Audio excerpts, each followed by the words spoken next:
Hello साथियों, आज हम प्रतिशत पार्ट 2 देखेंगे। देरी ना करते हुए चलिए हम प्रतिशत पार्ट 2 के कुछ सवाल देखते हैं।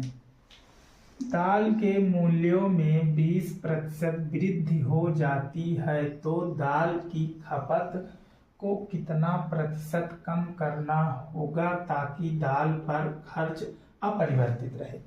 दाल पर खर्च अपरिवर्तित रहे। पहले 100 थी, फिर कितनी हो गई? 20% वृद्धि हो गई, 100 से 120 हो गई।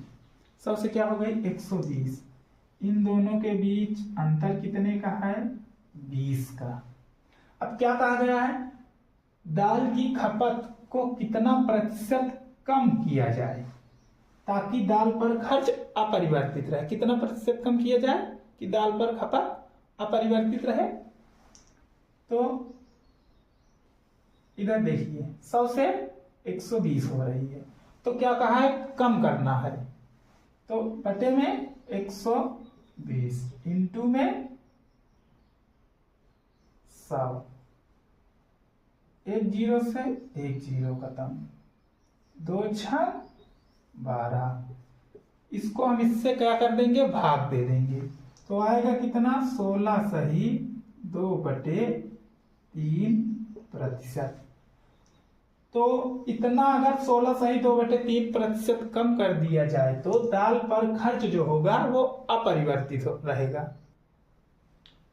दूसरा सवाल देखते हैं। एक बाजार में पहले दिन 84,500 लोग आए और चौथे दिन यह संख्या घटकर 16,900 हो गई तो चौथे दिन कितने प्रतिशत लोग कम हो गए?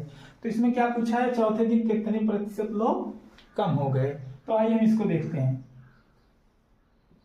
84,500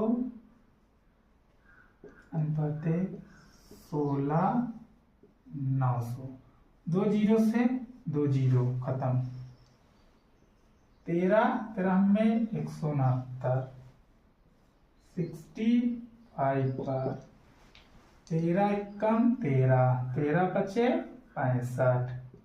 तो हमारा रेशियो क्या बना? 5:1। इन दोनों के बीच अंतर कितने का? 4 का। तो क्या पूछा है इसमें? चौथे दिन यह संख्या घटकर 16,900 हो गई तो चौथे दिन कितने प्रतिशत लोग घट गए? क्या हो गए? घट गए। तो बटे में 5 इंटू में 100, 5 से 20 बार, 4 और 20 का हम गुना करेंगे तो कितना आएगा? 20 चौक 80। तो हम कह सकते हैं चौथे दिन 80% लोग कम हो गए। आइए हम तीसरा सवाल देखते हैं। 2024 में शहर X की जनसंख्या 62,500 तथा एक वर्ष बाद संख्या बढ़कर 75,000 हो जाती है तो कितने प्रतिशत की वृद्धि हुई? इसमें क्या कहा गया है? कितने प्रतिशत की वृद्धि हुई, हमें यही ज्ञात करना है। तो हम आइए रेशियो बनाते हैं।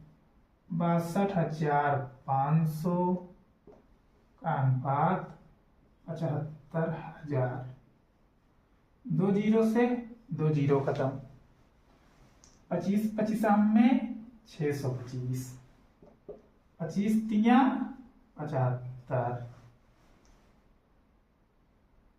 5 5 25, 5 6 30।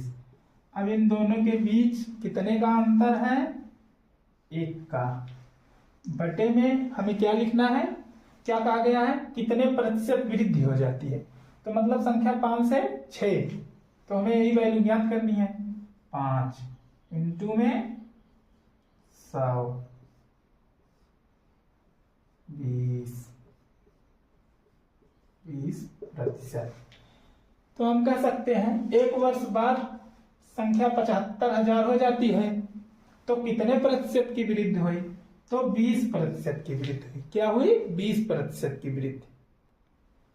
आइए हम 5वां सवाल देखते हैं। एक किताब की कीमत 800 से घटकर 720 हो जाती है तो कितने प्रतिशत की कमी हुई? तो हमें क्या ज्ञात करना है? कितने प्रतिशत की कमी हुई। 800 अनुपाते 720। ये हमारा रेशियो हो गया। एक जीरो से एक जीरो खत्म। 8 9 72, 8 10 80। तो हमारा रेशियो बन के क्या तैयार हुआ? 10 अनुपाते 9। इन दोनों के बीच अंतर कितने का है? 1 का। क्या पूछा है? 800 से घटकर 720 हो जाती है तो कितने प्रतिशत की कमी हुई? तो हम बटे में इसको लाएंगे यहाँ पे 10 इंटू 100, 10 9 100, 10% की कमी हुई। क्या हुआ? 10% की कमी हुई। आइए हम छठा सवाल देखते हैं। एक मजदूर के वेतन में 25% की वृद्धि हुई है। मूल वेतन को बहाल करने के लिए नए वेतन को किस वेतन से कम किया जाना चाहिए? हमें क्या ज्ञात करना है? मूल वेतन से कितना कम किया जाना चाहिए। तो मजदूर की मूल वेतन पहले कितनी थी? 100। तो कितने परसेंट की वृद्धि हुई? 25। तो हम कह सकते हैं 100 से 125 हो गई।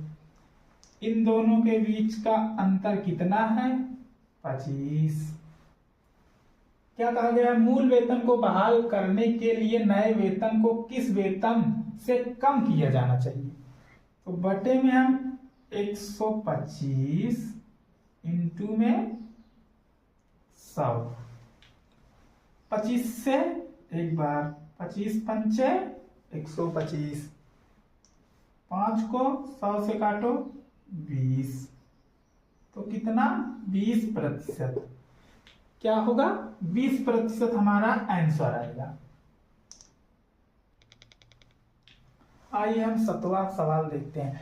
x का वेतन y के वेतन से 20% कम है। y का वेतन x के वेतन से कितना प्रतिशत अधिक है?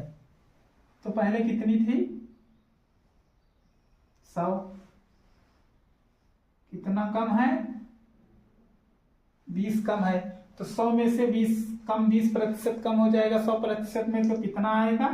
80। इन दोनों के बीच कितने का अंतर है? 20 का। ऐसे बटे इंटू में 100 कर लो। अब क्या कहा गया है? एक बार फिर से प्रश्न पढ़ो। x का वेतन y के वेतन से 20% कम है। y का वेतन x के वेतन से कितना अधिक है? से कितना अधिक है? तो ये जो 80 है इसको हम बटे में यही 80 करेंगे। 20 एक कम 20, 20 चौक 80, 4 को 100 में भाग दे देंगे 25%। तो हम कह सकते हैं y का वेतन x के वेतन से 25% अधिक है। कितना है? अधिक है। आज की क्लास हम इतने से खत्म करते हैं। हमारे ऑनलाइन बैच से जुड़ने के लिए 72 75 12 90 52 पर संपर्क करें। धन्यवाद।